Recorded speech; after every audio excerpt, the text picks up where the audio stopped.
पुसा 618 जना चिंतिता जयासी भुक्ती मुक्ती कामारी दासी तोहा पंढरीचा राणा पुसा 618 जना वैकुंठासी जावे तुका म्हणे ज्याच्या नावे तोहा पंढरीचा राणा पुसा 618 जना समचरण सरोजम सांद नीलांबुदाभम जगणनेतपानिं मंडनं मंडनानां तरुण तुलसीमालानुकंधरं कंजनीत्रं सदैधवलहासं विठ्ठलं चिन्तयामि पंढरीचा देव राया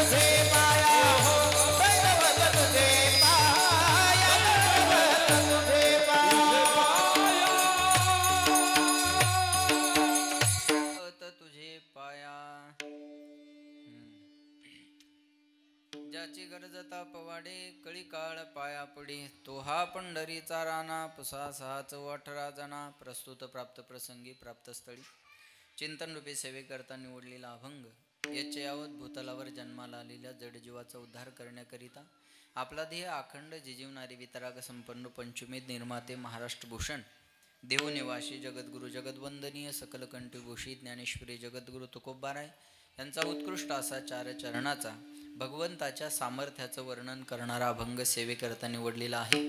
या अभंगावर यथामती यथा अवकाश जशी जमेल अशा प्रकारे आपल्या नियोजित वेळेमध्ये सेवा करण्याचा प्रयत्न करूयात। सेवेपूर्वी परिहार द्यायचा तो म्हणजे असा कैलासवासी बाजीराव अहिलाजी शिंदे यांच्या प्रथम पुण्यस्मरणाच्या निमित्ताने त्यांच्या परिवाराने हा कार्यक्रम आयोजित केलेला आहे।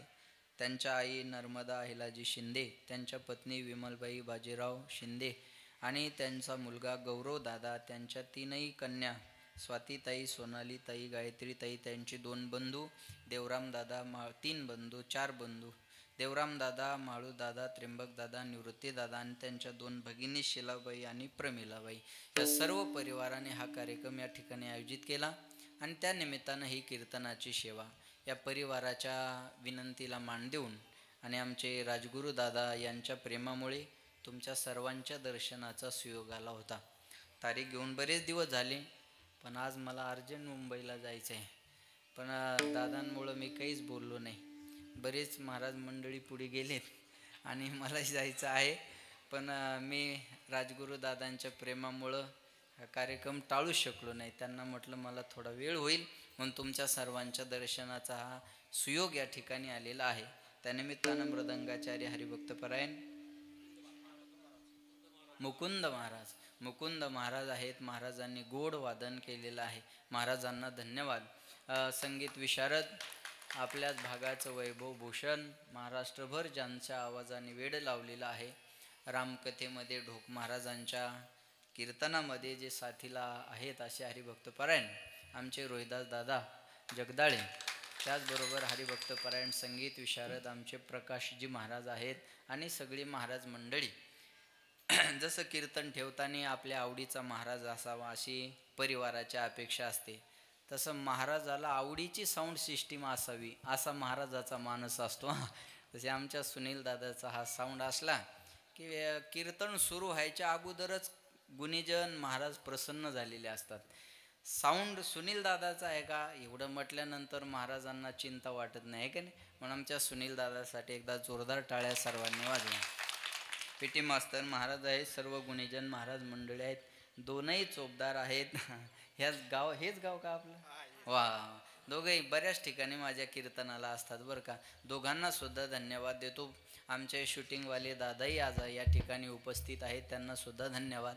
सर्वांच्या चरणी विनम्र अभिवादन आणि सेवेला सुरुवात। विठाला विठाला विठाला विठाला विठाला विठाला विठाला विठाला।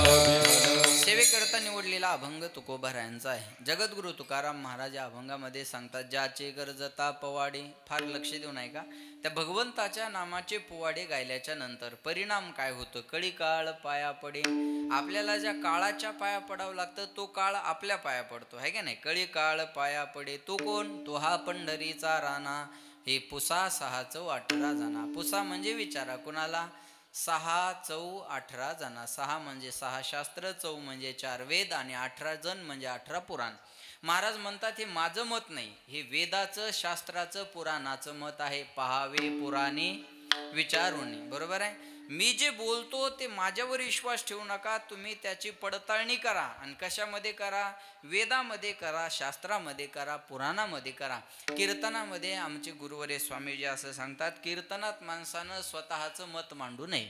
स्वतःचं मत माणसानं बायको पुढं मांडावं आणि ऐकलं तर नशीब समजावं. कळलं माझं.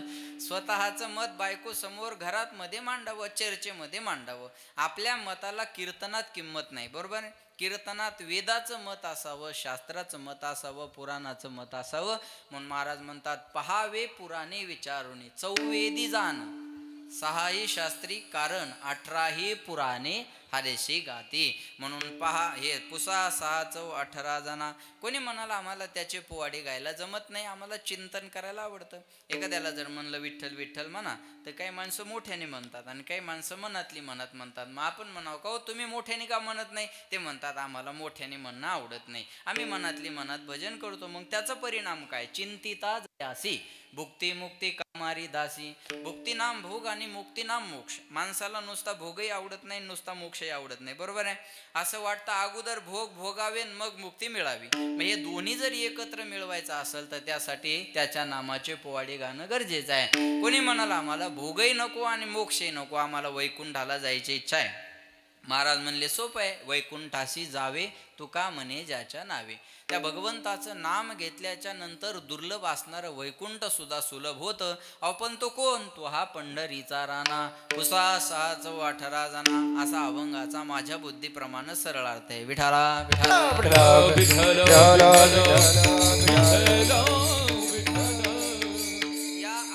मध्ये भगवंताच्या सामर्थ्याचं वर्णन केलेलं आहे. फार लक्ष देऊन कीर्तन आहे का. भगवंताच्या सामर्थ्याचं वर्णन या अभंगामध्ये आहे. नरदेहाचा जर विचार केला तर या नरदेहामध्ये तसं फारसं सामर्थ्य नाही. पशु का होत पन्हैया, नरका कछु नाही होत. एखादं जनावर जर मेलं तर त्याचा कोणताच अवयव निरुपयोगी होत नाही. त्याच्या कातड्याची चप्पल सुद्धा आपल्या पायात घालायला आपल्याला मिळते. पण हे जर जनावर गेलं तर याचं काहीच उपयोगाला येत नाही. जाळून टाकलं तर राख होते, पुरून टाकलं तर किडे खातात आणि फेकून दिलं तर विष्ठा तयार होते. याच्यापेक्षा याचं काही होत नाही. या नरद्यामध्ये सामर्थ्य नाही आहे. म्हणून म्हणतात आजा मेला पंजा मेला, बाप मसना नेला किंवा गेला, देखत देखत नातू पंतू तोही तैसा झाला. उठा उठा जागा पाठी भयाले मोठे, पंढरी वाचून दुजा ठाव नाही कोठे. आता जागा रे भाई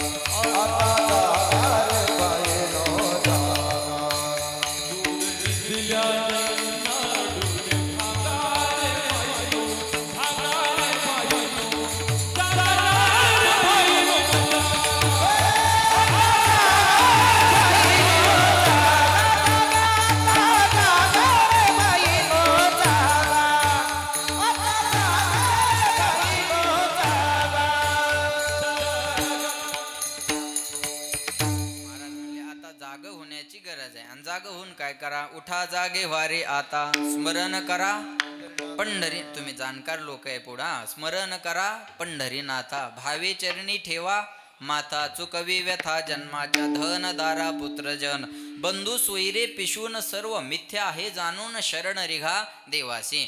जावं लागणार आहे. याच्यामध्ये सामर्थ्य आहे का. आयुष्य मोजावया बैसला मापारी, तुकारे व्यवहारी संसाराच्या. महाराज म्हणले मोठ्या मोठ्याचं आयुष्य त्या काळाने मोजलेलं आहे. बरोबर आहे का नाही. जायाचे शरीर जाईल क्षणात, कहा गोपीनाथ पावेचे ना. किंवा शरीर जायाचे ठेवणे, शरीर जाणार आहे. उपजेते नाशे नाशिले ते पुनरपि दिसे, हे घटिका यंत्र जैसे परिभ्रमेगा. वासांशी जीर्णानि यथा विहाय नवानि गृह्णाति नरोपराणि, तथा शरीराय विहाय जीर्णान अन्यानि संयाती नवानि देही. जैसे जीर्ण वस्त्र सांडीजे मग नूतन वेडीजे. जीर्ण झालेलं कापड आपण टाकून देतो आणि नूतन वस्त्र परिधान करत असतो, तसा आत्मा जीर्ण झालेलं शरीर सोडतो आणि नूतन शरीरात प्रवेश करतो. आपण जसे कपडे बदलतो आत्मा तसं शरीर बदलतो. बोलत चला. आता हा माझा कीर्तनाचा ड्रेस आहे, बरोबर आहे. मग झोपायचा असल्यावर मी असाच झोपतो का? झोपायचा असल्यावर night pant T shirt lungi वगैरे तो ड्रेस वेगळा, कीर्तनाचा ड्रेस वेगळा, आराम करायचा ड्रेस वेगळा, फिरायला जायचं असेल सकाळी सकाळी तो ड्रेस वेगळा, कांदे काढायचा ड्रेस वेगळा स्पेशल, बरोबर आहे. वाखरीच्या रिंगणात घालायचा ड्रेस वेगळा, जो 3 वर्षे ठेवलेला असतो तो वाखरीच्या रिंगणात घालायचा असतो, बरोबर आहे. तो ड्रेस वेगळा, बरोबर आहे. पाहुण्याकडे जायचा ड्रेस वेगळा, लांबच्या पाहुण्याकडे जायचा ड्रेस वेगळा, सासूरवाडीला जायचा ड्रेस वेगळा, मुलगी पाहायला जायचं असेल तर बुटं एकाचे, दोऱ्या एकाच्या, सॉक्स एकाचे, गाडी एकाचे, पेट्रोल उधारीचं, अशा तडजोडीने शिजावं लागत असतं. बघा, एकच माणूस अनेक कपड्यामध्ये आपल्याला जसा पाहायला मिळतो, तसं एक आत्मा हे शरीर सोडल्यानंतर दुसऱ्या शरीरात आपल्याला पाहायला मिळतो. माझ्याकडे लक्ष द्या. जाते नाही कोई दुनिया से दूर चल के, ठेव बाळा, हां लक्ष द्या माझ्याकडे. जाते नहीं कोई दुनिया से दूर चल के, मिलते हैं सब यही पर कपडे बदल बदल के.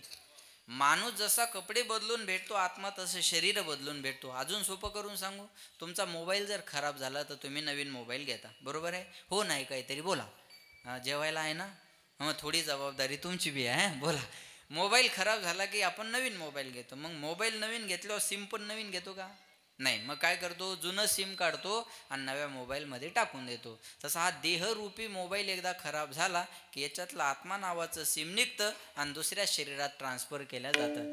नैनम छिंदंती शस्त्रांनी नैनम दहती पावक नचैनम क्लेद्यंत्यापो नशौष इति मारुतः. महाराज म्हणले, जातस्यहि ध्रुव मृत्यू ध्रुवम जन्म मृतस्य च तस्मात् परिहार्यार्थे नत्वम सोची तुमराशी. जो आलेला आहे तो जाणार आहे, जो गेला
परब्रह्माच्या पायाला मिठी घातल्याशिवाय आपल्या जीवनाचं कल्याण होणार नाही. त्याचे पायी घाला मिठी, जावं लागणार आहे, याच्यात काही शंका नाही. म्हणून म्हणतात जो गेला तो येणार आहे. आता हे पाणी आहे बिसलरी, बरोबर आहे. आता हे बॉटल निर्माण झाली का नाही, आपण पाणी पिल्यावर काय करतो, बोला ना. त्याचं काही पोस्टमॉर्टम थोडंच करायचं, फेकून देतो, बोलत चला, बरोबर आहे. मग आपण फेकून दिल्यावर हे उपयोगाला येत नाही का?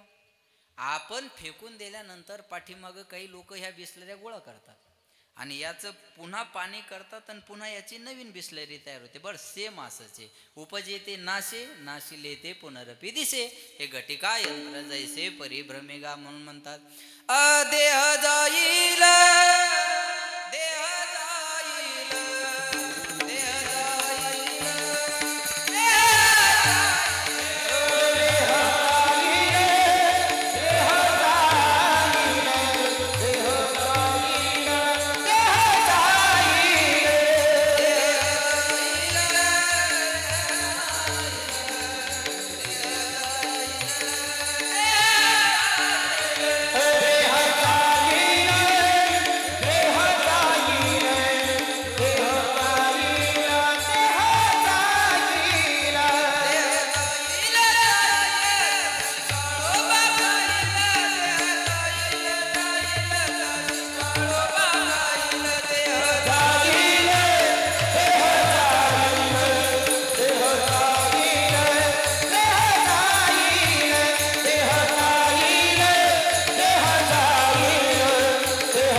मग हेच राहणार आहे, बाकी काय. महाराज म्हणजे टाळी वाजवावी गुढी किंवा करे टाळी बोला मुखी नाम, हातच त्याच्यासाठी दिलेले आहे, टाळ्या वाजवण्यासाठी. बरोबर आहे का नाही? करे टाळी बोला मुखी नाम, देह जाणार आहे. बरोबर आहे का नाही? लक्ष द्या माझ्याकडे. म्हणून म्हणतात जीवडा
सज धज के जब मौत की शहजादी आएगी, ना सोना काम आएगा ना पेटी आएगी. ते बंद राहू द्या, सापडणार नाही ते. पांढरी दोन अवघडे वाजवाय, बंदच राहू द्या. सज धज के जब मौत की शहजादी आएगी, ना सोना काम आएगा ना चांदी आएगी. महाराज म्हणले एकदा बोलावून आलं की जावं लागणार आहे. लक्ष नाही का बरं का? याच्यामध्ये सामर्थ्य नाहीये इथं राहण्याचं. येत नाही उरो आले अवतार, एरते पामर जीव किती. अवतारांना सुद्धा अवतार कार्य संपून जावं लागलं. राजगुरु दादा, अवतारांना जावं लागलं, मग अवतावरलेला किती वेळ लागणार आहे? उपजलिया पिंडा मरण सांगाते, मरते उपजते सवेची ते. बरोबर आहे का नाही? 9 भी मर गए 10 भी मर गए, मर गए सहस्राख्या. 9 भी मर गए 10 भी मर गए, मर गए सहस्राख्या. 33 कोटी देवता मर गए, पडणार भाई. 33 कोटी देवता मर गए, पड़े काल के फांसी. 33 कोटी देवता मर गए, पडणार फांसी. चमका जब तड़ाका दे, तू क्या जाने लड़का दे. चमका जब तड़ाका दे, तू क्या जाने लड़का दे. यमाचा आणि रोहिदास दादाचा तडाखा वेगळाच आहे. हा, 9 भी मर गए 10 भी मर गए सहस्राठ्यांशी 33 कोटी देवता मर गए, पडे काल के फाशी. जमका अजब तडाका बे, तू क्या जाने लडका बे. आपण काय महाराज मोठे मोठे गेलेले आहेत, आपलं काय जावं सगळ्यांना लागणार आहे. इथं राहण्याचं सामर्थ्य कोणामध्ये नाही आहे. मग महाराज म्हणले कोई सिंहासन चढ गया, कोई बांध गया जंजीर.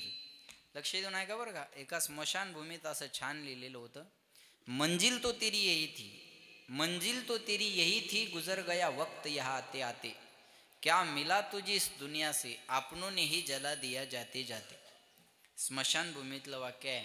कुठं काय लिहावं कळलं पाहिजे. हे इथं लिहिण्यासाठी साजेस आहे. एका उत्साही कार्यकर्त्यानं स्मशानभूमीत लिहिलं होतं, 2024ला साहेब येणार म्हणजे येणार. ज्यांना कळलं त्यांना धन्यवाद. बाकीच्या प्रसादाचा आनंद घ्या. विठाला विठाला. पुत्रदाराप्त बंधूनाम संगमहा पांत संगमा. हा जीवनाचा पांत संगम आहे. बरोबर आहे का नाही? म्हणून महाराज म्हणले हे जाणार आहे, याच्यात शंका नाही, याच्यात काही सामर्थ्य नाही आहे. पण या नरदेहाचा जर विचार केला, लक्ष देऊन आहे का बरं का? मी आतापर्यंत वर्णन केलं की या नरदेहात फारसं सामर्थ्य नाही, पण याच नरदेहाला जर तुम्ही एखाद्या विशिष्ट कर्माकडे घेऊन गेले तर याच्यासारखं सामर्थ्य जगाच्या पाठीवर दुसरं कोणतंच नाही. हा लक्ष द्या. या नरदेहाला जर आपण भगवंताच्या चिंतनाकडे नेलं तर हरिपाठ कीर्ती मुखे जरी गाय पवित्र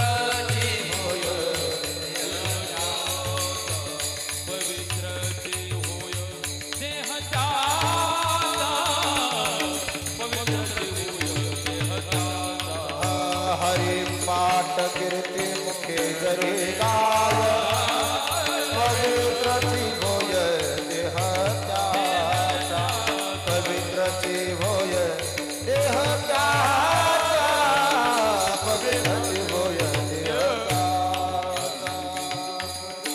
हरिपाठ कीर्ती मुखे जरी गाय पवित्रची होय देह त्याचा पवित्र देह वाणी पुण्यवंत जो वदे अच्युत सर्व काळ पवित्र सोहळी एक तीच भूमंडळी ज्यांचा आवडता देव अखंडित प्रेम भाव. भगवंताच्या नामचिंतनाकडे जर याला नेलं तर महाराज म्हणले शहाणा तो धनी घेतो येत.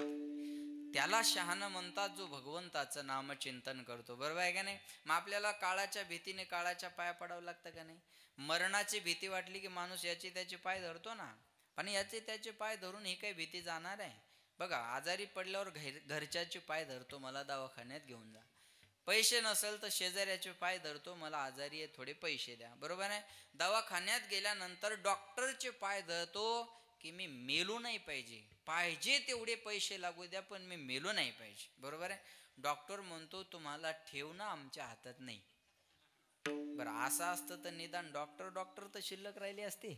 वैद्यवाच भीती जीवा तरी कोण आहे देवा तरी कोण आहे देवा तरी कोण आहे. हो वैद्यवाच भीती जीवा तरी कोण आहे देवा तरी कोण आहे देवा तरी कोण आहे देवा.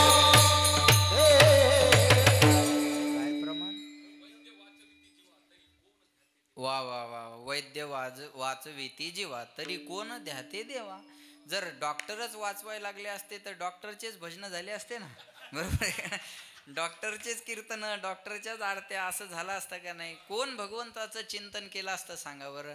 डॉक्टर म्हणतात प्रयत्न करणं आमच्या हातात आहे. शेवटी कुणाची इच्छा बोला. शेवटी देवाची इच्छा. म्हणजे कुणा मग काळाची भीती वाटली की माणूस याचे त्याचे पाय धरत असतो. हा पण याचे त्याचे पाय धरून ही भीती जाणार नाही. महाराज म्हणले कुणाचे पाय धरून ही भीती घालवता येणार नाही. हा जरा लक्ष देऊन ऐका. बघा तुम्ही एखाद्याच्या घरी जर गेलात, एखाद्याच्या घरी गेलात आणि तिथलं कुत्रं जर तुमच्या अंगावर धावून आलं, मी कळलं असं उदाहरण सांगतो. कुत्रं अंगावर धावून आल्यानंतर तुम्ही त्याला हाड म्हणावं का नाही, त्याला दगड मारावं का नाही, त्याला हाडही म्हणू नये आणि त्याला दगडही मारू नये. त्याच्या मालकाला आवाज द्यावा, ओ राजगुरु दादा ह्या तुमच्या टॉमीला आवरा. बरोबर आहे. ह्या तुमच्या टॉमीला आवरा. मग ते राजगुरु दादा म्हणतील ए टॉमी इकडे महाराज येत ते असं बोलतात. बरं कुत्र्याला माणसाला नाहीत बोलत पण असं कुत्र्याला बोलतात. मी ऐकलेलं आहे. ए टॉमी महाराज येते इकडे. मग ते टॉमी येणार आणि त्या मालकाच्या पायाजवळ उभा राहणार. रीतसर आहे. मालकाच्या पायाजवळ उभा राहणार. मग ते मालक म्हणणार या आता. मग आपण म्हणायचं हो तो टॉमी अहो माझ्या जवळ उभा आहे तो. आता तुम्ही टेन्शन घेऊ नका. मी उभा असल्यानंतर त्याची काय हिंमत आहे तुमच्याकडे चाल करून यायची. बरोबर आहे. मग आपण बिनधास्तपणे घरात जातो. ऐका आता कुत्र्याला हाड म्हणायचं नाही, दगडही मारायचं नाही. आपण काम काय केलं, त्याच्या बोला बोला बोला त्याच्या मालकाला हाक मारली. जसं हा काळ ज्याच्या कामाला आहे ना, तुम्ही त्या काळाच्या पाया नका न पडू, त्याच्या पाया पडू नका. हा ज्याच्या कामाला आहे त्याच्या मालकाच्या नावाचे पोवाडे गा. अभंगाचं पहिलं चरण. जाचे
म्हणतात गरजणे, ज्याचे गरजता पवाडे.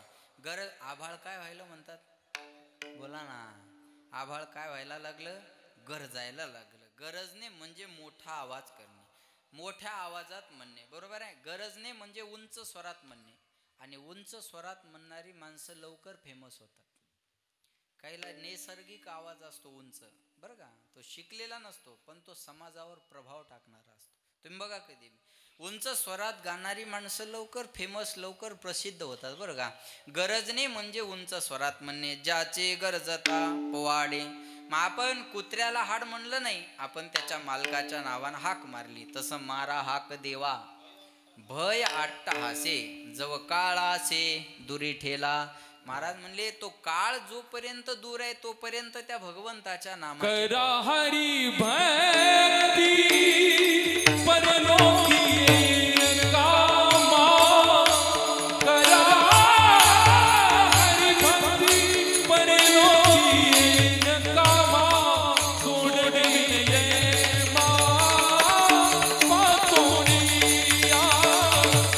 सोडविले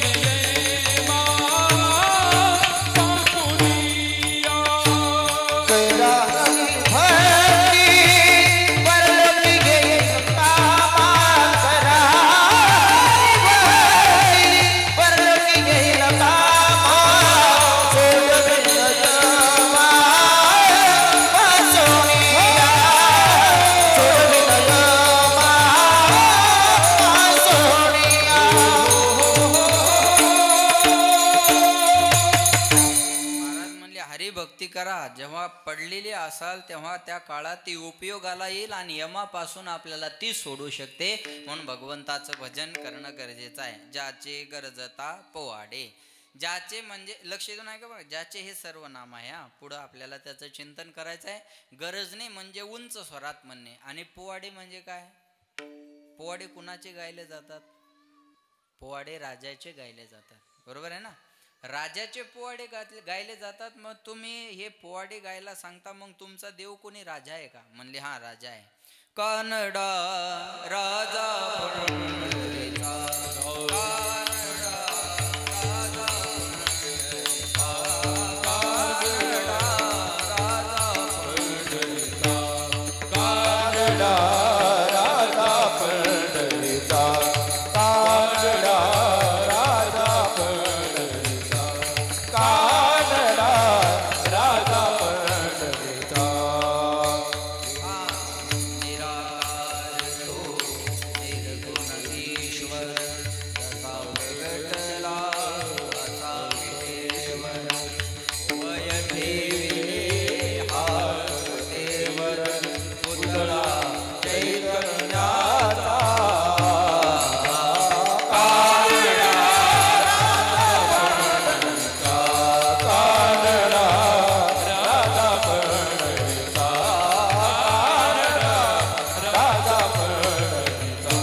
तालुक्याचा, जिल्ह्याचा, भारताचा नाही. महाराज म्हणले या जगाचा तो राजा आहे. या जगाचा राजा तो पांडुरंग परमात्मा आहे. राजाचे पोवाडे गायले जातात. गायीन लीळा चरित्र पोवाडे, बरोबर आहे. महाराज म्हणले भगवंताच्या नामाचे पोवाडे गायले जातात का नाही. पोवाडे म्हणजे चरित्र, पोवाडे म्हणजे त्याचं जी काही कीर्ती केलेली आहे, त्यानं काय शौर्य गाथा केलेल्या आहे त्याचं वर्णन. छत्रपती शिवाजी महाराजांचा शाहीर काय गातो. डफावर थाप तुंतुण्याची शाहीर हा महाराष्ट्राचा प्राण, शिवप्रभूच गातो गुणगान. पोवाडा म्हणलं की या स्वरात असला पाहिजे का. शिवाजी महाराजाचं चरित्र जर सांगायचं, छत्रपती शिवाजी महाराजांना तानाजी मालुसरेला सांगितलं, तानाजी आम्हाला अपयश चालणार नाही. तानाजी मालुसरेने सांगितलं, राज अपयश आलं तर हा ताना पुन्हा तुम्हाला आपलं तोंड सुद्धा दाखवणार नाही. नवमीच्या दिवशी गड ताब्यात घेतो, गवताची गंजी पेटवतो, गडावर जाळ दिसल्याबरोबर गडावर या, तुमचं अभिनंदन करण्यासाठी हा ताना कल्याण दरवाजात उभा असेल. राज चरित्र म्हणलं शिवाजी महाराजा की त्याच आयुष्यात सांगावं लागेल ना, नाही तर शाळेची मास्तरीन पोरायला शिकू लागली. शिवाजी महाराजांना अफजल खानाचा टेरेटरेच फाडला. माय माय माय माय बरोबर आहे का. त्या आयुष्यात त्या गोष्टी. भाषणाची भाषा वेगळी आहे, व्याख्यानाचा टोन वेगळा आहे. जो व्याख्यान करणार आहे तो कीर्तनात आला तरी ते व्याख्यानच वाटतं बरं का, लक्षात ठेवा बरं का. व्याख्यानाचा टोन वेगळा आहे, भाषणाचा टोन वेगळा आहे, कीर्तनाचा टोन वेगळा आहे, शिकवायचा टोन वेगळा आहे. बरोबर आहे का नाही. मग त्या आवेशात पोवाडा म्हणलं की त्या आवेशातच असलं पाहिजे, ते लक्षात ठेवा. मग महाराज म्हणले, ज्याचे गरजता पोवाडे, त्या भगवंताच्या नामाचं चिंतन करणे म्हणजे त्याचे पोवाडे गाणं, नामस्मरण केलं पाहिजे. देवाला आपल्याला हा नरदेहच त्याच्यासाठी दिलेला आहे. देवी दिला दे भजना माटा,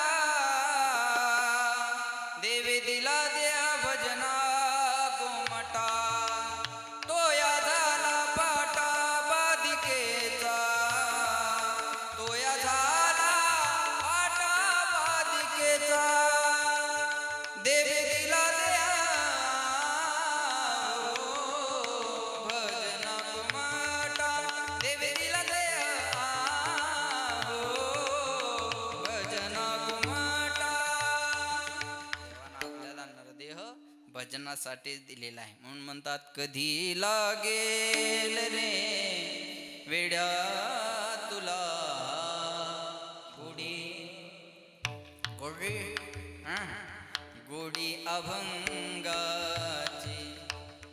बघून घे सावळी मूर्ती अशा त्या पांडुरंगाची, मनोभावे भजन तू कर प्रभूच्या, लाग चरणाला प्रभूच्या, लाग चरणाला, करून घे भक्तीने शुद्धी तुझ्या त्या.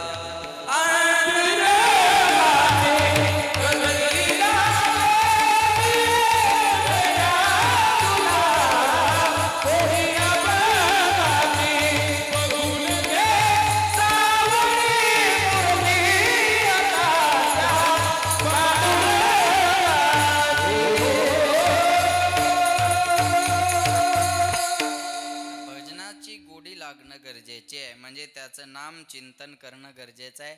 हे रामकृष्ण हरी म्हणणं म्हणजे त्याचे पोवाडे गाणंच आहे बरं का. भगवंताचे आता कोणी म्हणाला आम्हाला एवढं सुंदर गाता येत नाही, नका टेन्शन घेऊ, गाता येईल तेने गावे, ये हरी हरी म्हणावे. बरोबर आहे ना. येईल तैसा बोल रामकृष्ण. काय म्हणतात, आम्ही रागात गातो, रागात गाण्यापेक्षा अनुरागात गा. काय म्हणतात, आमची नेमाची वारी, म्हणतो काय कुणाला, नेमाची वारी केल्यापेक्षा प्रेमाची वारी करा. बरोबर आहे ना. म्हणून जो रागापेक्षा अनुराग, नेमापेक्षा प्रेम देवाळ, थोर प्रेमाचा प्रेमाविन भजन आणि नाकाविन मोती, अर्थाविन पोथी. प्रेमाशिवाय भजन नाही बरं का. सबसे ऊंची प्रेम सगाई, सबसे ऊंची प्रेम सगाई, दुर्योधन में बात्या, दुर्योधन में बात्या, ऊंची प्रेम सगाई, ऊंची प्रेम सगाई.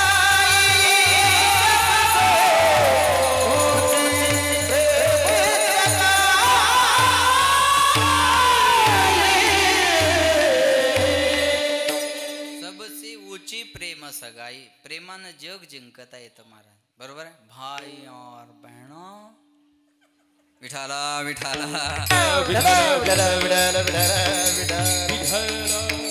प्रेमानं काय मिळत नाही मला सांगा बरं. बरोबर आहे. प्रेमानं सर्व काही. आता मी आले म्हटलं दादांना, मला जरा गडबड आहे, तुम्ही मला डब्बा बांधून द्या, मी गाडीत चालता चालता जेवण करतो. मग ते गौरव दादाच का, ते गौरव दादा आली माझ्याकडं. बघा आमचा निर्णय पक्का ठरला. त्या बारागाव पिंपरीहून निघाल्यापासून आमचं नियोजन, यायचा पुढं फोन चालून माझं सांगणं चालू, महाराज जेवणार नाहीत, महाराजाला डब्बा द्या, ड्रायव्हर जेवण करण, महाराज गाडीत जेवतील. असा आमचा निर्णय इथपर्यंत आला बा. आणि इथपर्यंत निर्णय आल्यानंतर गौरव दादाला सांगितलं. गौरव दादा माझ्याकडे आले, म्हणे महाराज गरीबाच्या घरी तुम्हाला जेवायला सांगितलेलं आहे आणि तुम्ही जेवले नाही तर त्याला कसं वाटन. एक काम करा, तुम्ही फक्त 2 घास जेवा आणि पुढं जा. मी म्हटलं निर्णय बदलला आपला, आपण जेवण करून जाऊ. हे कशामुळं, प्रेमामुळं. हे उदाहरण आहे, हां लक्षात ठेवा. नाही तर मी म्हटलं होतं का नाही, मी किती वेळचं त्यांना म्हटलं अर्धा तास आम्ही म्हटलं आम्ही जाणार, गाडीत जेवणार, गाडीत जेवणार.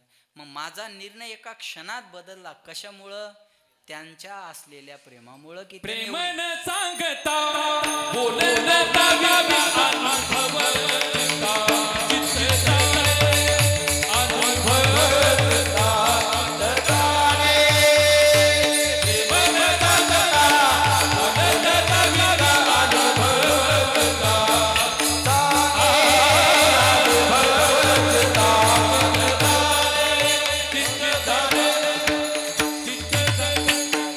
प्रेम बोलण्यातून कळत नाही. महाराज म्हणले प्रेम वागण्यातून आणि अनुभवातून. आयुष्यभर आई लेकरावर प्रेम करते पण कधीच म्हणत नाही माझं तुझ्यावर प्रेम आहे. एक आई मला अशी दाखवा की ती लेकराला म्हणते माझं प्रेम आहे तुझ्यावर. ती बोलण्यातून नाही, तो अनुभवाचा विषय आहे. म्हणून म्हणतात काहे तेरे अखियों में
एक प्रेम दिवाने. बरोबर आहे का नाही. मग प्रेमाशिवाय भजन आहे का, नाही एवढं स्वरात गाता येत तर आपण प्रेमाने रामकृष्ण हरी म्हणा. बरोबर आहे, हे गरजेला पोवाडेच आहेत. हा भजन करणं म्हणजे त्याचे पोवाडे गाणं. परिणाम कळीकाळ पाया पडे.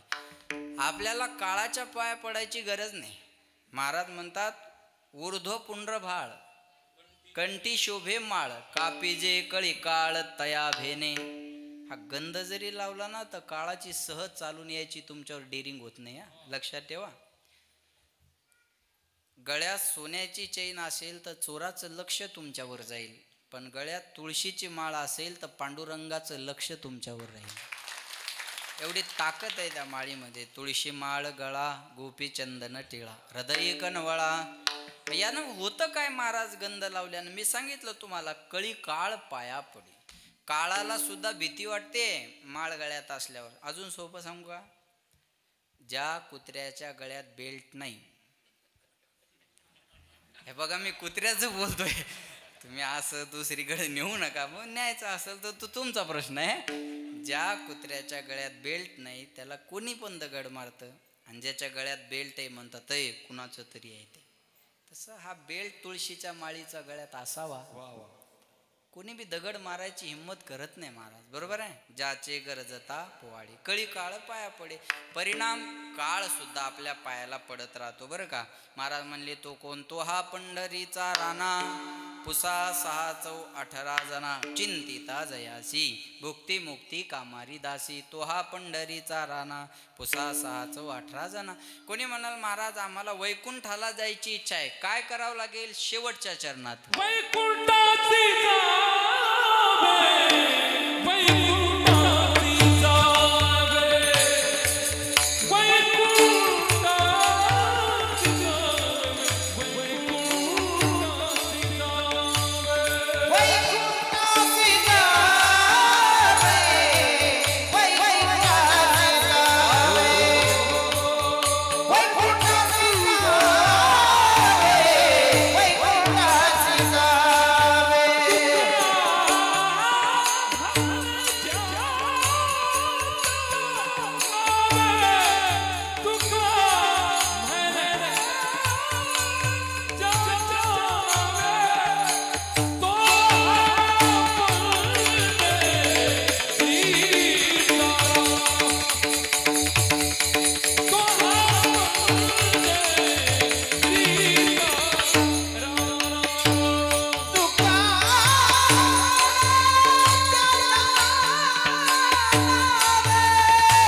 ज्याच्या नावे. आम्हाला वैकुंठाला जायची इच्छा आहे बघा बरं का. सर्वच माणसाला वैकुंठ आवडता, फक्त माळकऱ्यालाच आवडतं असं नाही, कीर्तन करणाऱ्याला गायन करणाऱ्यालाच आवडतं, परमार्थिकालाच आवडतं असं नाही. दारू पिणाऱ्याला सुद्धा वैकुंठ आवडतं, म्हणून तो मेला की माणसाला येतात वैकुंठ वाशी, मग त्याला आवडतं म्हणूनच ना. वैकुंठ हा सर्वांच्या आवडीचा विषय आहे, पण वैकुंठ एवढं सोपं नाही हा. वैकुंठी जावया तपाचे सायास, लागे करणे नास जीवा बहु. महाराज म्हणले वैकुंठाला जायचं असेल तर तपश्चर्या करावी लागते. तपेविन दैवत, दिल्याविन प्राप्त. तपाशिवाय दैवत नाही. कोणतीही गोष्ट तुम्हाला तपश्चर्येशिवाय मिळत नाही हा. तुम्ही शेतात राबल्याशिवाय उत्पन्न निघत नाही, मग शेतात राबणं ही तुमची तपश्चर्याच आहे. तपश्चर्या म्हणजे काय? तुम्ही आता हे 2 तास कीर्तनात उभं राहणं ही तपश्चर्याच आहे. तुम्ही 2 तास कीर्तनात बसून शांतपणे श्रवण करणं, भजन करणं ही तुमची तपश्चर्याच आहे. नाही तर असं मांडी घालून आवांतर 2 तास बसून दाखवा बरं. 70 आसनं होतात 2 तासात, बरोबर आहे का नाही? मग इथं मांडी मोडायची जरी इच्छा असेल तर बाबा आपण महाराजा पुढं बसलेले. आता या म्हाताऱ्या माणसांचं का वय आहे मांडी घालून बसायचं? त्रास होतो गुडघ्यांना म्हातारपणामध्ये, बरोबर आहे का नाही? पण तो त्रास जरी झाला तर मला मांडी मोडायची नाही, मी कीर्तनात बसलेलो आहे, मग ही शरीराला त्रास देणं ही तपश्चर्याच आहे. ही तपश्चर्याच आहे ना. अहो तुम्ही शेतात राबता, रात्रीची लाईट असते. काय सरकारला होतं काही गोष्टीचं मला कळत नाही. शेतकऱ्याला हीच लाईट दिवसा दिली तर जमत नाही का? पण देत नाही, रात्रीची लाईट असते. मग तो रात्री दारं धरायला उसाला पाणी द्यायला जातो. मग एवढी झोप मोडून पाणी द्यायला जाणं ही त्याची तपश्चर्या नाही का? तपश्चर्याची. आता दादांचं चप्पल दुकान आहे, मग कोणी ग्राहक येवो नाही तर नाही येवो, दिवसभर खुर्ची टाकून बसणं, हे 12 तास एका जाग्यावर बसणं ही त्यांची काय आहे? तपश्चर्याच आहे. एखादा किराणा दुकानदार दुकानात बसला, दिवसातून 5 जरी ग्राहक आले तर तो दुकानातच बसलेला असतो, तिथं त्याचं बसणं ही त्याची तपश्चर्याच आहे. तपश्चर्येशिवाय काहीच मिळत नाही महाराज. कोणतीही गोष्ट असू द्या तुम्हाला, बघा लक्ष देऊन ऐका. मग वैकुंठाला जायचं असेल तर तपश्चर्या करावी लागते. वैकुंठ एवढं सोपं आहे का? अजिबात नाही. माणसं लिहितात हो वैकुंठवासी, भजन करून मेला तरी वैकुंठवासी, आणि 90 हाणून मेला तरी. मग एका 90त जर वैकुंठ भेटत असेल तर हे गाथा ज्ञानेश्वरी वाचायची गरज काय, बरोबर आहे का नाही? एका 90त जर वैकुंठ मिळत असेल तर हे ज्ञानेश्वरी पारायण, अखंड हरिनाम सप्ताह, ह्या दिंड्या सोहळे हे करण्याची गरज काय? महाराज नरकवासी कोणी लिहित नाही, पण नरकात गेल्याशिवाय माणसं राहत नाही. पुन्हा एकदा ऐका, नरकवासी कोणी लिहित नाही, पण नरकात गेल्याशिवाय माणसं राहत नाही. अहो जसं वैकुंठ जर मान्य आहे तर तसा नरक बी मान्य करावंच लागेल ना आपल्याला. मग वैकुंठ एवढं सोपं नाही. महाराज म्हणले दुर्लभ आहे, ते दुर्लभ आहे वैकुंठ. लक्ष देऊन ऐका बरं का. पण हे वैकुंठ जर तुम्हाला सहज आणि सुलभ मिळवायचं असेल तर वैकुंठाशी जावे तुका म्हणे ज्याच्या नावे. त्या भगवंताच्या नामात ही ताकद आहे. लक्ष द्या माझ्याकडे. भगवंताच्या नाम सामर्थ्यात किती ताकद आहे एकच उदाहरण सांगतो, सुंदर उदाहरण आहे. या उदाहरणानं तुम्हाला त्याची ताकद कळेल. 2 भाऊ होते बघा. 2 भाऊ होते. एकाला भजन कीर्तन आवडायचं आणि एकाला भजन कीर्तन म्हणलं की जमायचं नाही. मोठा भाऊ होता, त्याला साधू सेवा, महाराजांची सेवा करायला आवडायची आणि भजन कीर्तन आवडायचं, पण छोट्या भावाला मात्र ते जमायचं नाही. असं असतंच का नाही? असं असतंच ना. कुणी महाराज पाहिला की त्याला आनंद वाटतो आणि कुणी महाराज पाहिला की तळपायची आग मस्त घालतात. अर आले रे हे आज बी, बरोबर. आता सप्त्यालाच बरं वाटतं असं समजू नका.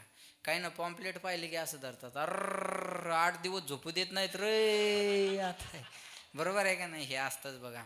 तुम्ही सांगेन मी तुम्हाला, लक्ष देऊन ऐका. सर्वच मुसलमानाला रोजाचा उपवास नसतो. माझं बोलणं लक्षपूर्वक आहे का? रोजाचा महिना माहिती आहे ना तुम्हाला? सर्व मुसलमानाला रोजाचा उपवास नसतो, पण एकही मुसलमान रोजाच्या उपवासाच्या विरोधात बोलत नाही. याला धर्मनिष्ठा म्हणतात. शुक्रवारची वेळ असू द्या आणि कितीही मोठं दुकान असू द्या, नमाजाच्या टायमाला आपल्याला बंदच दिसेल. धर्मनिष्ठा. लक्ष देऊन ऐका. 200 रुपयावर काम करणारा बिगारी असू द्या हो, शुक्रवारी सुट्टीच घेणार तो.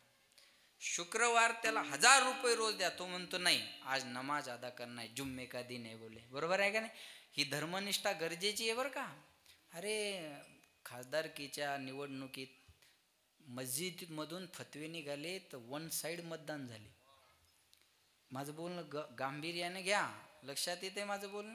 मला त्या खासदार निवडून येण्याशी घेणं देणं नाही, मला निष्ठा सांगायची तुम्हाला. एक काजी बोलतो सगळे मुसलमान ऐकतात. इथं 1000 महाराज येऊन सांगतात, एक माणूस ऐकत नाही. शोकांतिका आहे बरं काही, लक्षात ठेवा, ही शोकांतिका आहे. मला एक म्हणायचे, तुम्हाला कीर्तन भजन आवडत नसेल तर तुम्ही येऊ नका. आता गौरवदादाने एवढा कार्यक्रम सुंदर ठेवला. हिंगोलीचा महाराज आणला. नाशिक जिल्ह्यात कमी आहेत का? हिंगोलीचा महाराज आहेत, नामवंत गायक आहेत, नामवंत सिस्टम आहे, सगळं सुंदर नियोजन केलं. आपल्याला ठेवायला जमत नसेल तर ठेवू नका, पण त्या ठेवणाऱ्याचा मूड घालू नका. बघा, तुला काय गरज होती एवढा महाराज लांबचा आणायचा? अरे भरू दे ना.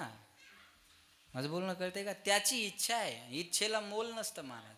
आपण का तुका म्हणे सत्य कर्मा व्हावे, घातली या भय नरका जाय. चांगल्या कामाला मदत करता आली तर करा, नाही तर आडकाठी घालू नका. प्रतिक्रिया देण्यापेक्षा प्रतिसाद द्या. हा महाराज नव्हता पाहिजे, तोफा ख्वाजा नव्हता पाहिजे, ह्यो गायक नव्हता पाहिजे, साऊंड इकडं पाहिजे होता आणि भोंग्या तिकडं पाहिजे होता. भोंग्याच घेऊन जाय तुझ्या घरी, येऊ नको पुन्हा इकडं. काय चौकशा करता तो माणसं, बरोबर आहे का नाही? एक वाक्य बोलतो, लक्ष देऊन ऐका. एक वाक्य बोलतो, जो मेहनत करता है उसे गलती होती है, जो मेहनत करता है उसे गलती होती है, निकम्मों की जिंदगी दूसरों की गलती खोजने में बीत जाती है.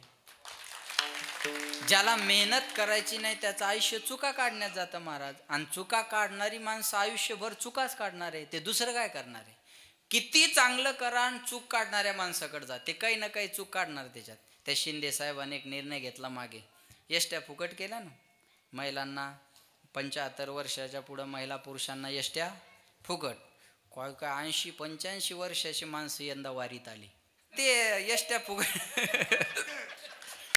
एसट्या फुकट झाल्या. मग एका मीडियावाल्याने एका बाईला विचारलं, कसा वाटला शिंदे साहेबाचा निर्णय तुम्हाला? आता तुम्ही कधी माहेराला जाऊ शकता, वारीला जाऊ शकता, तुम्हाला पैसे लागायचं काम नाही, कधी माहेराला जा. एसट्या फुकट झाल्या, कसा वाटला निर्णय? ती बाई म्हणे, काय धडाचा निर्णय नाही हा, काय फायदा एसट्या फुकट करून, मग माहेर गावात ते रिक्षा फुकट पाहिजे. हा बरोबर आहे का नाही? लक्षात ठेवा.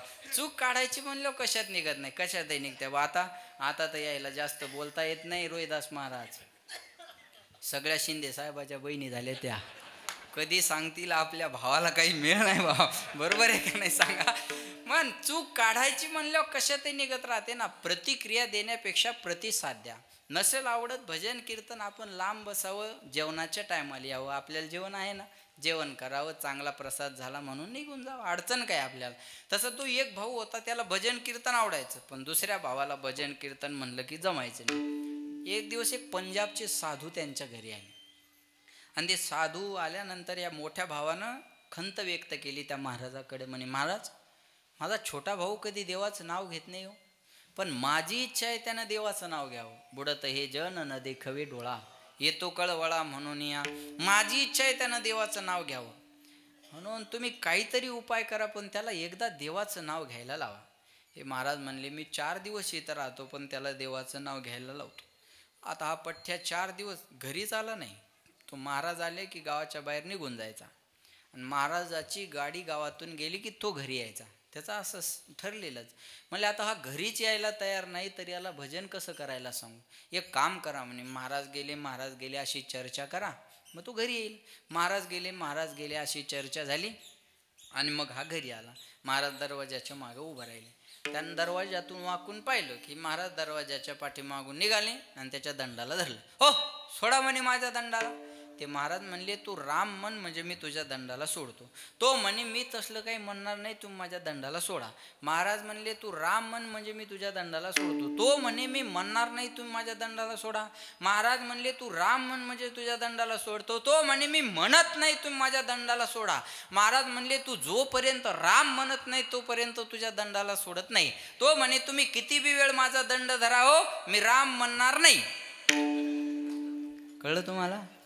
राम म्हणणार नाही याच्यात तो राम म्हणून गेला. मागच्या पावसाळी अधिवेशनात अबू आझमीने सांगितलं होतं, अध्यक्ष महोदय, वंदे मातरम बोलना हमारे मजहब में नहीं है, हम वंदे मातरम नहीं बोल सकते.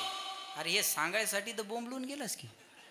बरोबर नाही, हे बोल नाही सकते याच्यात तर बोलावं लागलंच ना तुला. मग प्रेमानेच बोललं तर अडचण काय. तसं हे राम म्हणणार नाही याच्यात राम म्हणून गेल. ते महाराज म्हणले माझं काम झालं, हे राम नाम तुझ्याकडे जपून ठेव, याची मोल करू नको, हे तुझ्याकडे जपून ठेव. तो म्हणे बरं ठीक आहे, तुम्ही सोडा माझ्या दंडाला. आता त्याला काही त्याची किंमतच माहिती नव्हती, बरोबर आहे. मग काही दिवसानंतर त्याचा अंतकाळ जवळ आला आणि यमाचे यमदूत त्याला घेऊन गेले. यमाचे यमदूत घेऊन गेल्यानंतर त्याला कटगऱ्यामध्ये उभं केलं. जसं कोर्टात कटगरा असतो का नाही, जसं खाली कोर्ट आहे तसं वरही कोर्ट आहे. वरचा जज आहे यमराज, वकील आहे चित्रगुप्त आणि आरोपी आहेत आपण. चित्रगुप्ताकडं आपली खातेवही आहे, आपण खाली काय काय केलं. 90 घेत होता का? हो यस करा. तमाशाला जात होता का? नाही तोच ठेवत होता, डबल यस करा. सप्त्याला वर्गणी देत होता का? नाही त्याच्यातली दाबत होता, डबल फुल्ली मारा. हा, आपल्या सगळ्या कार्याचा हिशोब तिथं होणार आहे. म्हणतात मेरे मालिक की किताब में सब लोग खाता, मेरे मालिक की किताब में सब लोग खाता, सबको एक तराजू तोले जो करता सो पाता. मेरे मालिक की किताब में सब लोग खाता. आपली खातेवही तिथे आहे, आपली खातेवही तिथे. आपण खाली काय काय केलं, आपल्या सगळ्या कार्याची नोंद आहे. ऐका बरं, लक्ष द्या माझ्याकडे. मग म्हणले चित्रगुप्ताला विचारलं याने खाली काय काय केलं सांगा. चित्रगुप्तानं सांगितलं म्हणे महाराज याची खातेवही तपासायचं कामच नाही म्हणे प्रकाश महाराज. याच्या जीवनात सगळं पाप आहे, फक्त नकळत याच्या मुखातून एकदा रामनाम आलेलं आहे. म्हणजे फक्त अकाउंट उघडलं आणि मोदीच्या पैशाची वाट पाहते बस. दोन बाकी त्याचा काही रिटर्न नाही, काय नाही म्हणे. तेवढ्या पुरतं जनधनचं खातं यानं काढलेलं आहे म्हणे, बस बाकी काही शिल्लक नाही काय नाही.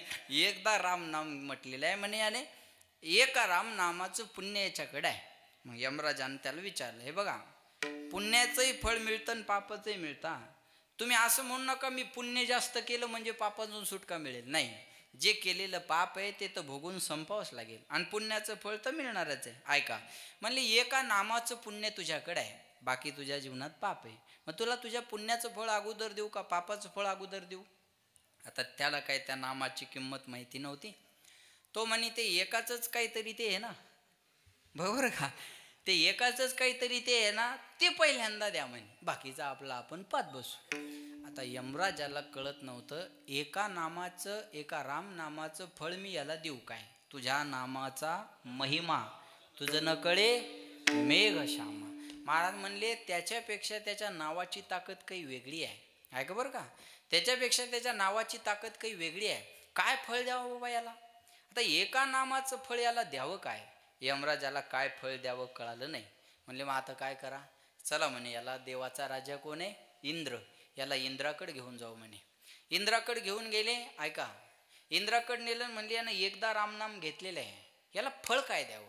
इंद्र म्हणे मी फक्त खुर्चीचा मालक आहे, निर्णय सगळे पवार साहेब घेत होते, मी फक्त इथं नामधारी माणूस आहे. मग पुण्याची पाऊटी सरे सवेची इंद्रपणाची उटी उतरे, मग येऊ लागते माघारे मृत्यू लोका, क्षीणे पुण्य मरते लोकम विशंती. एकदा पुण्य संपलं की पुन्हा मला तुमच्यासारखं सामान्य माणूसच व्हायचं आहे. फळ देणं माझ्या हातामध्ये नाही, मी नामधारी राजा आहे. ऐका बरं का, मी नामधारी राजा आहे. म्हणे मग आता काय करा, एक काम करा म्हणे, जग निर्माण केलं त्या ब्रह्मदेवाकडे याला घेऊन जाऊ. एकदा रामनाम घेतलेला तो पठ्या यमराज आणि इंद्र कुठे गेले, ब्रह्मदेवाकडे. ब्रह्मदेवाला सांगितल्यानं एकदा रामनाम घेतलेल्या याला फळ काय द्यावं सांगा. ब्रह्मदेवानं सांगितलं मी निर्माण करणार आहे, फळ देण्याचा अधिकारी मी नाही, फळ देण्याचा अधिकारी मी नाही. मग आता काय करा, मग आता एक काम करा म्हणे, जे रात्रंदिवस रामनामाचं चिंतन करताना त्या भगवान शंकराकडे चला, भजन करी महादेव राम पूजे, सदाशिव भोलानाथ से निराला कोई और नहीं, गौरीनाथ से निराला कोई और नहीं, जिनका डमरू डम डम बोले अगमन गम के वेद बोले, जिनका डमरू डम डम बोले अगमन गम के वेद बोले, ऐसा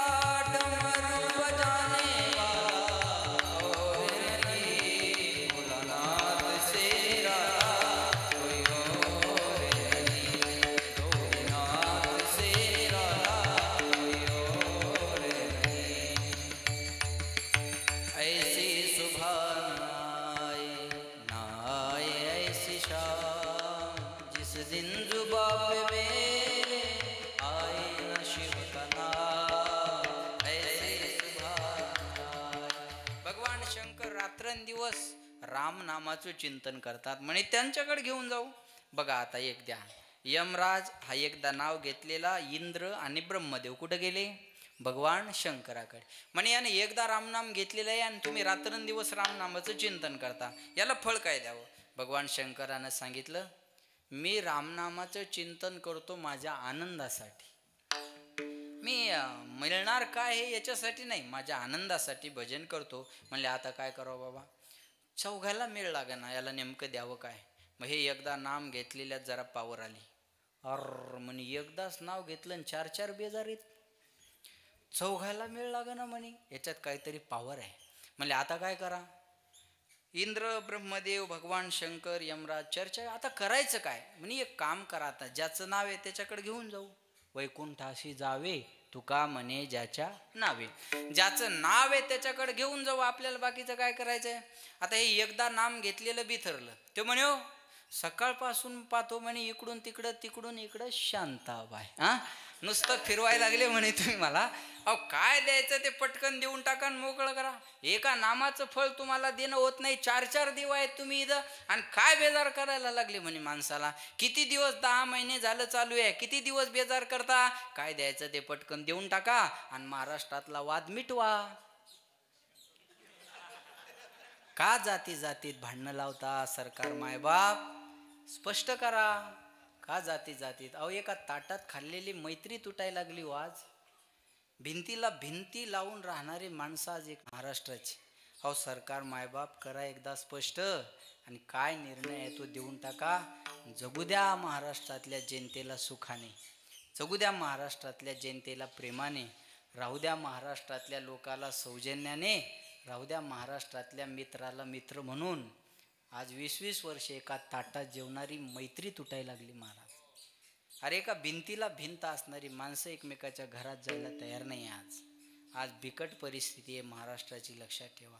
अहो काय द्यायचं ते देऊन टाका, माझा विषय नाही आहे तो, पण ही परिस्थिती अवघड आहे. काय द्यायचं ते द्या आणि करा एकदा मोकळं. ते म्हणले बघ आमच्या हातात नाहीये काय द्यायचं, ज्याचं नाव आहे त्याच्याकडे जावं लागेल. वैकुंठाशी जावे तुका म्हणे ज्याचं नाव आहे त्याच्याकडे जावं लागेल. आता तो म्हणे आता आपण चालणार नाही. सकाळपासून फिरवायला लागले म्हणे तुम्ही मला, आता आपण चालत येणार नाही. म्हणे मग आता काय करा? एक म्हणे आता पालखीत बसतो का? हां पालखीत बसतो म्हणे. चालत नाही येणार आपण. आता पालखी आणली, मग आता खांदेकरी कोण? भगवान शंकर, ब्रह्मदेव, इंद्र आणि यमराज. चौघांनी पालखी खांद्यावर घेतली. हा न एकदा राम नाम घेतलेला पठ्ठ्या पालखीत बसला आणि पालखी निघाली कुठं? ज्याचं नाव आहे त्याच्याकडं. वैकुंठाशी जावे तुका म्हणे ज्याच्या नावे. वैकुंठाकडं पालखी निघाली. भगवंत सिंहासनावर बसलेले होते. समोरून आलेली पालखी पाहिली. भगवंत आश्चर्यचकित झाले. म्हणे ज्या अर्थी खांदेकरी एवढे जबरदस्त आहे, खांदेकरी जर एवढे जबरदस्त आहे तर पालखीत बसणारा किती मोठा असला पाहिजे. आता भगवंत म्हणले आपण सिंहासनावर बसणं बरोबर नाही, आपण 4 पावलं पुढे गेलं पाहिजे. भगवंत उठले आणि आडवे पालखीला चालत निघाले. हे चौघ म्हणले अरे याच्यासाठी तर देव उठून यायला लागला. बघा असंच झालंय बरं का, याच्यासाठी तर देव उठून यायला लागला आणि देवाला वाटलं हे चौघ मोठे म्हणजे पालखीत बसणारा कोणतरी मोठा असला पाहिजे. भगवंत गेले, त्याच्या हाताला धरलं आणि हाताला धरून आणून आपल्या सिंहासनावर बसवलं आणि त्याच्या शेजारी बसले. आणि मग या चौघाला म्हणले कशासाठी आली होती? म्हणे आता विचारायला राहिलंय काय? आपण म्हणले नेमकं आली कशासाठी? अहो म्हणे ह्या पठ्ठ्यानं एकदा रामनाम घेतलं होतं, याला फळ काय द्यावं हे आम्हाला कळना म्हणून तुमच्याकडे घेऊन आलो. अहो अजून याला देता तरी काय? हे आमच्या खांद्यावर बसून आलं आणि तुमच्या खुर्चीवर जाऊन बसलं. अजून याला तुमच्या शेजारी बसलंय, अजून याला द्यावं तरी काय? म्हणले मग आता चला, याला पुण्याचं फळ तुला मिळालं. आमच्या खांद्यावर बसून आला आणि देवाच्या सिंहासनावर बसला, पुण्याचं फळ तुला मिळालं. आता राहिलेल्या पापाचं फळ. भगवंत म्हणले वेडे झाले का? जो एकदा माझ्याकडे आला, माझ्या वैकुंठात आला, त्याला जर पुन्हा तुम्ही नरकात टाकलं तर माझं भजन कोण करणार आहे? वैकुंठाशी जावे. बस आता हा इथून हलणार नाही, आता हा इथंच राहणार. म्हणून म्हणतात नाम तुझे रे, नाम तुझे रे,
नारायण. आजा मेळा पापराशी तोही नेला देवा वैकुंठासी. महाराज म्हणले वैकुंठासी जावे तुका म्हणे ज्याच्या नावे. तो हा पंढरीचा राणा पुसा 618 जना. विठोबा रखुमा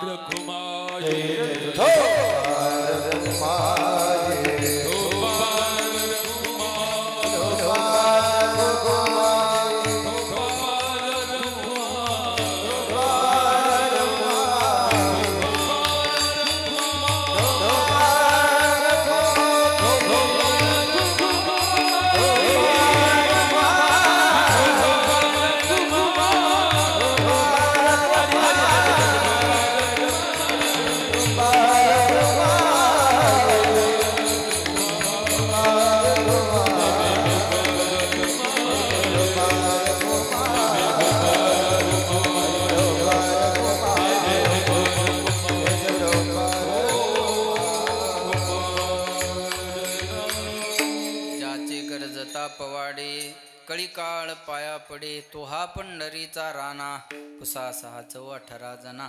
धावत्या वेगात अभंगाचा अर्थ तुमच्या समोर मांडण्याचा प्रयत्न केला. विठाला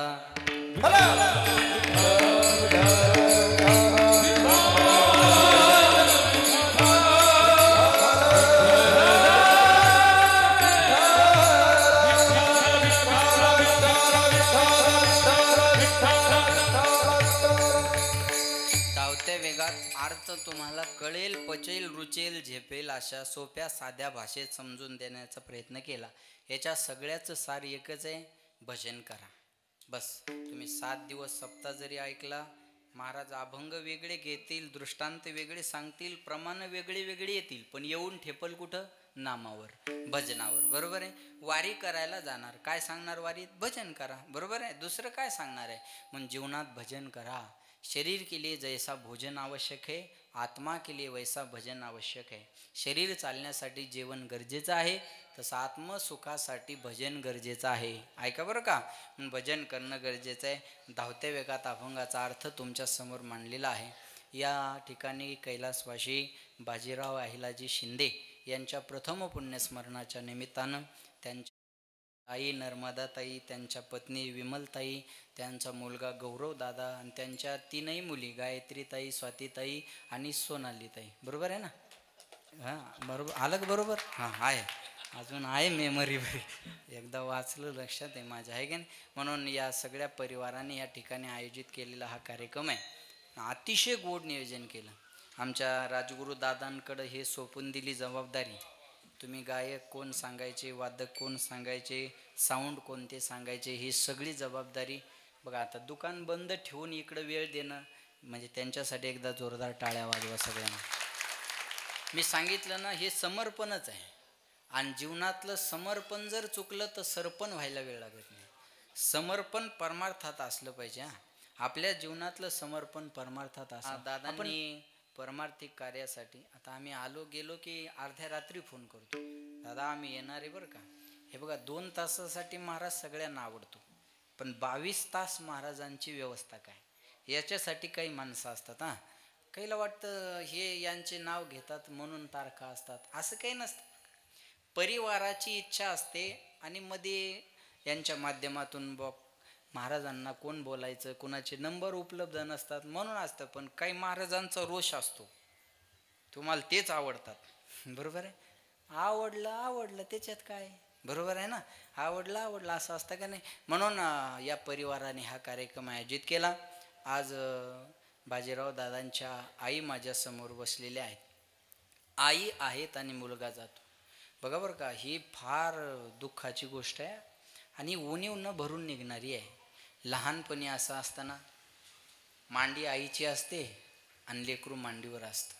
लहानपणी आई मांडीची असते, मांडी आईची असते आणि लेकरू मांडीवर असतं. त्या आईची शेवटची इच्छा एकच असते लेकरांकडून, कोणती माहिती आहे? जशी लहानपणी माझ्या पोराला माझी मांडी मिळाली ना, मांडी माझी आणि डोकं त्याचं होतं, तसं शेवटच्या क्षणाला डोकं माझं असावं आणि मांडी त्याची असावी, ही अपेक्षा असते आईची. महाराज आज परिवाराला तर दुःख आहेच, नाही दुःख आहे, पण या सगळ्यांच्या दुःखाचं जर मोल केलं तर आईला मात्र हे दुःख न सहन होणार असता. मी सांगेन तुम्हाला, मोदी साहेब निवडून यायच्या अगोदर आईचं दर्शन घ्यायला जायचे, निवडून आल्यावर पण आईचं दर्शन घ्यायचे आणि वाढदिवस पण आईसोबतच साजरा करायचे. अरे जगामध्ये सर्वात आवडीचा नेता म्हणून त्यांची निवड झालेली आहे बरं का. 140 करोड जनतेचा मालक आहे, पण त्याला आईच्या आशीर्वादाची गरज आहे. मोदी साहेब गेलेली सत्ता आणू शकतील, पण गेलेल्या आईला नाही आणू शकत, गेलेल्या आईला नाही आणू शकत. काही गोष्टी पैशानं मिळवता येत नाही दादा.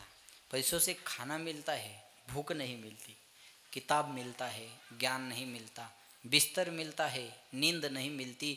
बंगला गाडी मिलते है, माँ बाप नहीं मिलते. सर्व काही गेलेलं आपल्याला पैशाने मिळवता येईल, पण गेलेली आई आणि गेलेला बाप. रोहिदास महाराज ज्या महाराजासोबत राहतात, महाराष्ट्राचा लाडका आवाज, रामायण ऐकावं त्यांच्या मुखातून ऐकावं असे रामराव महाराज ढोक यांच्या गाडीवर त्यांच्या आईचा आणि त्यांचा फोटो आहे. त्यांना आईची आठवण काढल्याबरोबर डोळ्यातले अश्रू थांबत नाही आहे, कारण हे नातं फार वेगळं असतं. ऐसी कळवळ याची जाती करी लाभावीन प्रीत. आपल्या जगात निस्वार्थ प्रेम करणारी एक व्यक्ती, तिचं नाव आई असता.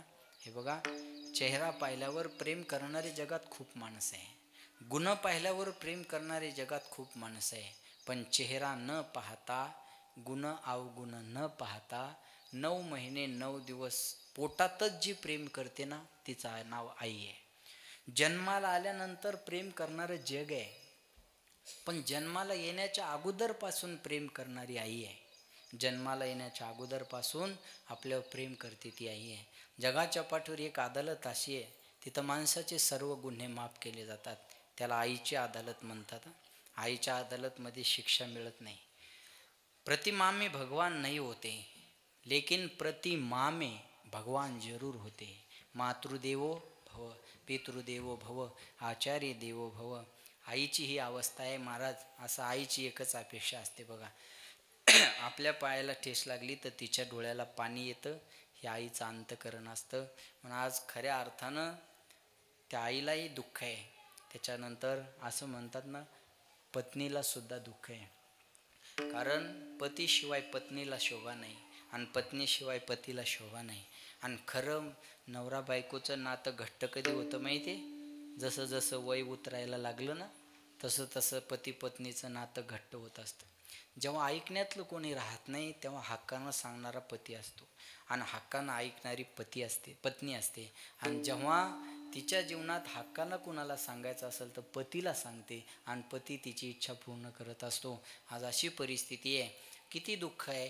त्याच्यानंतर गौरव मुलगा आहे, कमी वयात जबाबदाऱ्या अंगावर पडल्या, बरोबर आहे ना. हे बघा, बाप गेल्यानंतर माणूस पोरका होत असतो.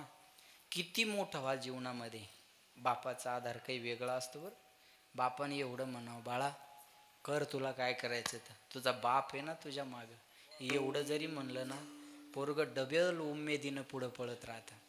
आज मी सांगेन तुम्हाला, जीवनात 2 गोष्टीला घाबरा, एक पाप आणि बाप.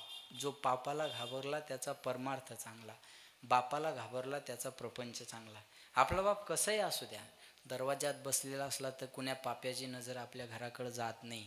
बिनबापाच्या पोरानं किती काम केलं तर लोक नाव ठेवल्याशिवाय राहत नाही. म्हणून बाप बाप असतो महाराज.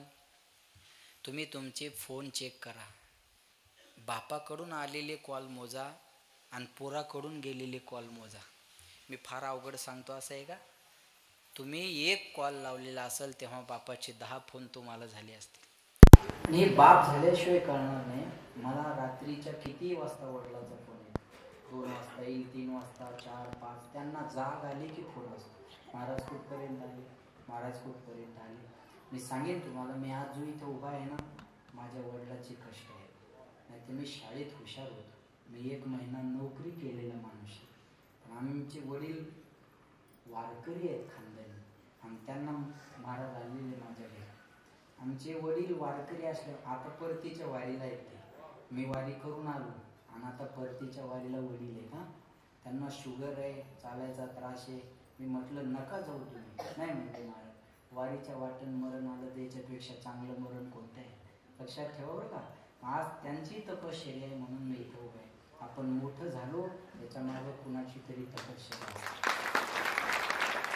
मी गाडीत येता येता छान वाचलं, समुद्र खूप मोठा असतो, पण त्याच्यासाठी अनेक नद्यांनी समर्पण केलेलं असतं. अनेक नद्याचं समर्पण हे समुद्राला मोठं करत असतं. लक्षात ठेवा, तसं आपण मोठं झालो ना, त्याचं प्रेम मुलावर जास्त असतं. घराला सांभाळणारा बाप असतो, बापाला सांभाळणारी घरातली मुलगी असते. आज हे किती मोठं, मला जे असे कीर्तन करायची वेळ येणं हे भाग्य म्हणावं का दुर्भाग्य म्हणावं असा एक प्रश्न आहे बरं का.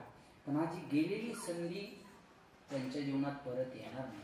मी सांगेल तुम्हाला, करंगळी कापल्याच्या वेदना सहन होत नाही, पण सिजरची परिस्थिती असताना एक थोडं कापून मुलाला जन्म देणारी जगाच्या पाठीवर आई असते. गौरव दादा, लग्न झाले का तुमचं? नाही, लग्न राहिलेलं आहे. मग तुम्हाला काही जास्त सांगण्याची गरज नाही, पण माझी विनंती राहील, तुमच्या आईला तुम्हाला जेवढं सुखात सांभाळता येईल तेवढं सुखात सांभाळा. जेवढं नुकसान होणार असू दे तुम्ही ते करू नका, बरोबर आहे? करायचं नाही. आपले वडील म्हणत असतील ना, बाळा हे करू नको, आपण तिथं इच्छा विचार, हे बघा, नात्यामध्ये संपत्ती आणायची नाही, आणि ज्या नात्यात संपत्ती आली ते नातं संपून घ्यायचं नाही. मग आपल्या आईला जे आवडेल ना आपण ते आईसाठी करायचं. कारण आज तिची जगण्याची उमेद तर संपलेलीच आहे, पण ती जगते आज तुमच्या चौघांसाठी. बस मला माझ्या मुलांसाठी जगायचं आहे, मला माझ्या लेकरांसाठी जगणं गरजेचं आहे. म्हणून जीवाचं रान.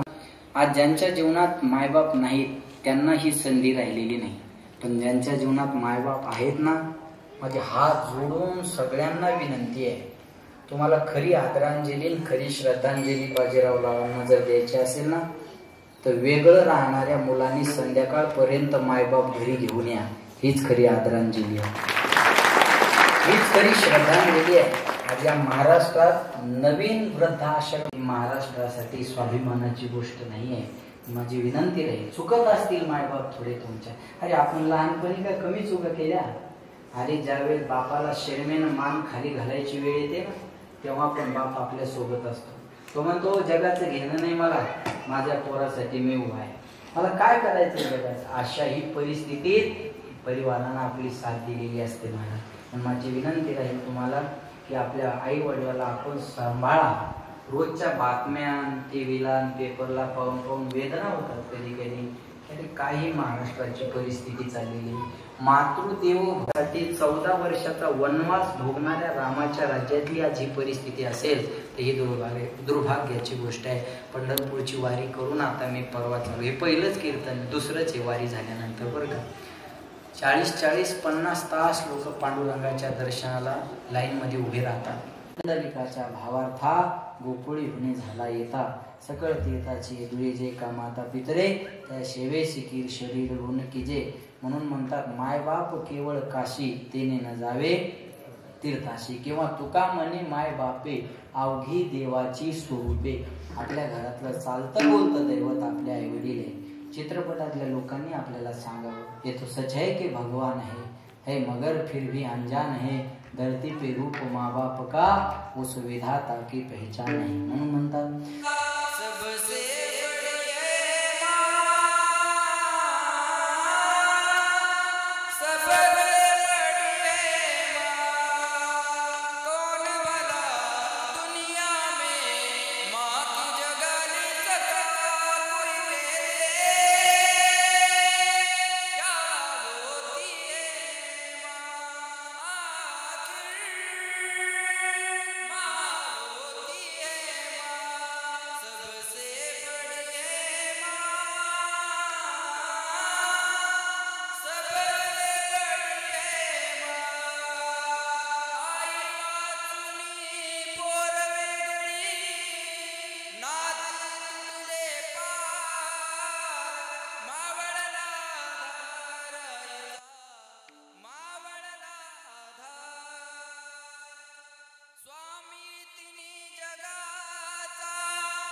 असेल त्याला आई बाप नसेल तर तो भिकारी आहे.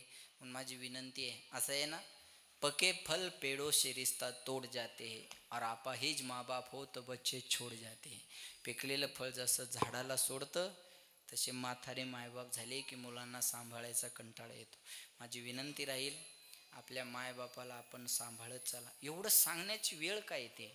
आज ज्या घडणाऱ्या घटना आहे ना, त्या वेदना त्रास देतात, म्हणून ह्या गोष्टीवर जास्त बोलण्याची वेळ येते. आज एकुलत्या एक मुलाचे आई वडील पण वेगळे राहतात. माझी विनंती आहे महिलांना, जास्त करून तुमच्या भावानं, तुमच्या वहिनीनं तुमच्या मायबापाला घरात सांभाळावं का वेगळं काढून द्यावं?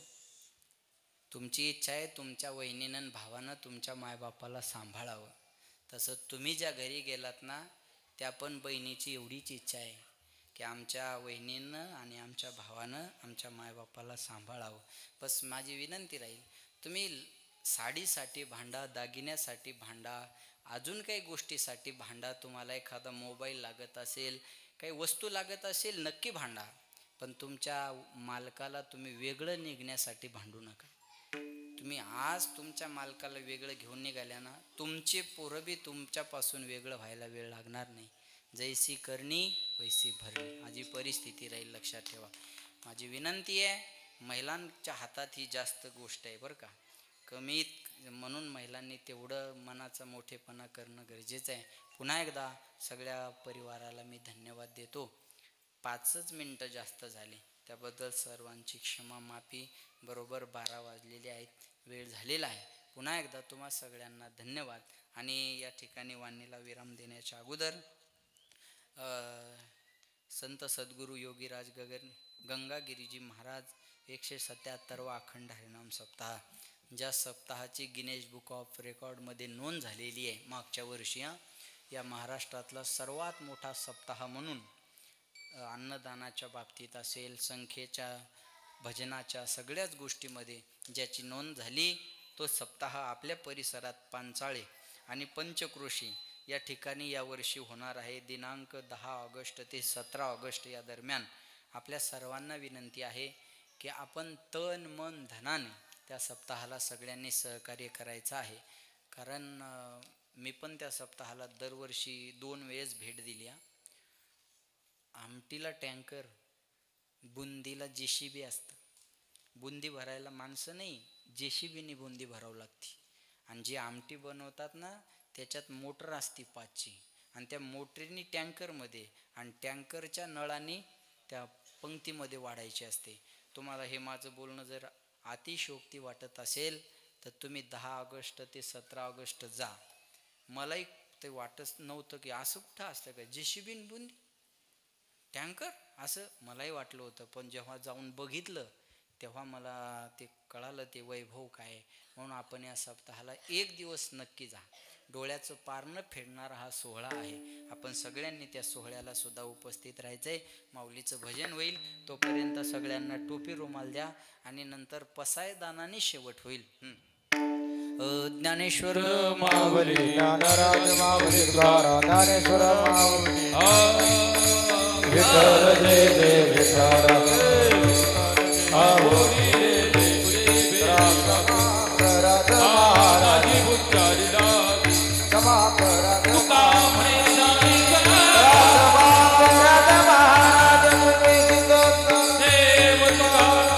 कुठू नका.